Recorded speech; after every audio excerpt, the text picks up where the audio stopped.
I never thought a creek could start a war, but then, I never expected a woman with a clipboard to think she owned the weather either. The morning they brought the bulldozers through my backyard, I stood on my porch with a cup of coffee and watched my childhood run go from water to gravel in the space of an hour. By noon, the creek that taught my son to skip stones was a dry scar, and by dinner, the neighborhood had a new queen. My name is Eli Morgan, and I live on the edge of Juniper Hollow, a place that looks like one of those calendar photos, neat lawns, matching mailboxes, people who know exactly when the HOA dues are due. For years, the little creek behind my house was just background music, a ribbon of sound you only noticed when everything else was quiet, a place where my dad showed me how a pebble could make a ripple, where my wife and I swore we'd one day build a small dock for coffee and quiet. It was utility and memory at once. It was nothing anyone could put on a committee agenda until Miriam Locke decided it was a problem. Miriam had been the HOA president for 3 years, and if you met her at a neighborhood potluck, you would have said she was efficient, the kind of person who always had hand sanitizer in her purse and a clipboard in the crook of her arm. After 3 years, efficiency became control. She started with harmless things, color palettes for shutters, rule updates about mailbox decor. Then she moved on to community improvements, a phrase that, in hindsight, should have set off alarms. She explained it as beautification, as safety, as it's for the community, which is how people with power get people to nod. She held meetings, she handed out flyers with smiling photos, she used phrases like long-term value while she watched our faces. When Miriam floated the idea of rerouting and reclaiming the creek, calling it a necessary landscape enhancement, she did it with diagrams and a friendly smile. She had a contractor who owed her a favor and a vote she expected to win. I tried to be reasonable. I sent emails. I asked for environmental reports. She thanked me for my concern with that clipped tone that disguised impatience and told me the HOA had already approved the plan. The thing with living in a small town inside your own little gated civics class is that approvals look like inevitabilities. You can argue all you want, but when the majority grabs a stamp, it feels like the end of the conversation. So one Thursday, big yellow machines rolled down a path that had been soft enough for bare feet. I recorded some of it on my phone because you do that now, when you want to remember or when you want evidence. The first lob of gravel sounded like a punch. Fish, frogs, the little birds that like to hop in the shallows, whatever didn't get out fast enough was gone or buried. Miriam stood there in her sun hat, clipboard in hand, making the motions of a homeowner proud of improvement. One of her board members patted her shoulder and said, "You did what needed to be done." Her smile didn't reach her eyes. At first, Miriam's social feed filled with before and after photos, hashtags about community pride. She hosted an early evening success, tea in the clubhouse with little cucumber sandwiches and compliments, the kind of small-town coronation that feels harmless until you think about the people who weren't invited. I watched lawns down the block turn patchy because our little creek had been part of an old, unofficial irrigation system. Sprinklers sputtered, that faint, dependable hum of neighborhood water ran thin. And the thing about making a move that affects shared resources, the ripple goes further than you expect. I didn't lash out. I made copies. Quietly, methodically, I started walking the county office halls.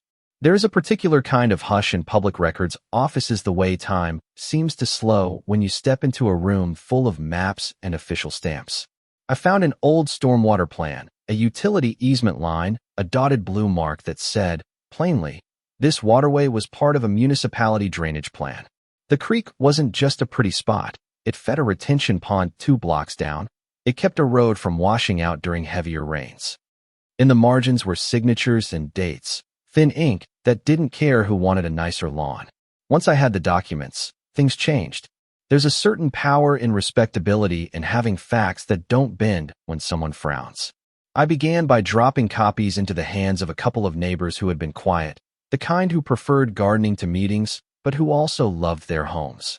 I explained, plain and careful, that what Miriam had done wasn't landscaping. It was altering a city easement and possibly violating state water regulations. No grandstanding, just the truth laid out on photocopied paper. The emergency meeting notice went around like wildfire. Miriam posted her own notes on the HOA board, sure she could spin the narrative, and called the meeting an opportunity for transparent engagement. The clubhouse smelled like reheated coffee and the kind of plastic chairs you only remember when something important is happening. People who had never spoken up before settled into seats and looked at each other like they'd been given a secret to keep.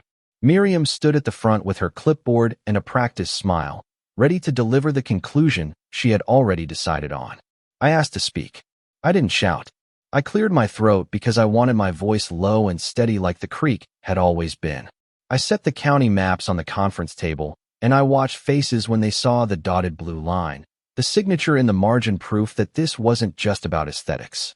This is a piece of municipal infrastructure. If we ignore that, we don't just lose a pretty spot, we become liable for damage down the line. Miriam tried to interrupt, tried to call me alarmist. I let her. She had a line prepared about beautification, about increasing property values, about having the courage to do what's unpopular. It was the same litany she'd used in 1,000 Facebook posts.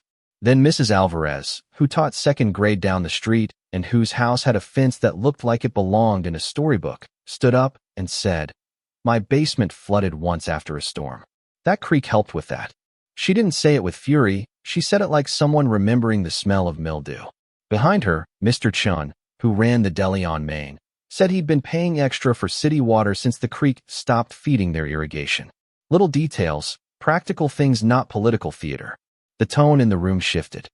The chatter turned from defending Miriam to asking what was next. Miriam's smile faltered. She clutched the clipboard like a script that no longer matched the play. I don't think she expected the documents to have teeth. She'd woven a web of social obligation and civic pride and thought it would hold. But when the community saw the maps, saw the county stamps, saw the thin, bureaucratic handwriting that made her handiwork look like vandalism more than improvement, support crumbled. The vote to form an independent committee to assess the damage passed easily. Miriam tried to call for calm, she tried to tell everyone she'd fix it, but authority is fragile when a crowd decides it isn't on your side. The contractor quietly pulled his machines the next morning. We hired a licensed hydrologist to evaluate the damage. There were hearings and letters, and the HOA, to its credit, agreed to a temporary remediation plan while legal consultations happened. Miriam's social posts fell off in frequency. She took down most of her photos. Eventually, she sold the house 2 streets over and moved, which was the sort of civic exile small towns give to the condescending, not brutal, but definitive. We rebuilt the creek the way you rebuild trust, slowly, with care, paying attention to flow and depth, to how a bend can hold a fish and how roots catch a bank. Neighbors with shovels and teenagers who needed court-ordered community service, and people who just loved that sound of water came together and did the work. The first time the water ran clear again, my son and I sat on a rock and skipped stones like nothing had changed except everything had. There was more vigilance now, a sense that no one person should shepherd communal space with the force of personal taste. And yet, the story didn't end neat. Miriam launched a civil suit, a last, stubborn attempt to recast herself as the neighborhood's savior who'd been slandered. It was messy and expensive, and it reminded us that people don't go quietly. Some neighbors defended her. Some said the HOA had been too bureaucratic anyway. The comment sections lit up with opinions that ranged from righteous to ruthless.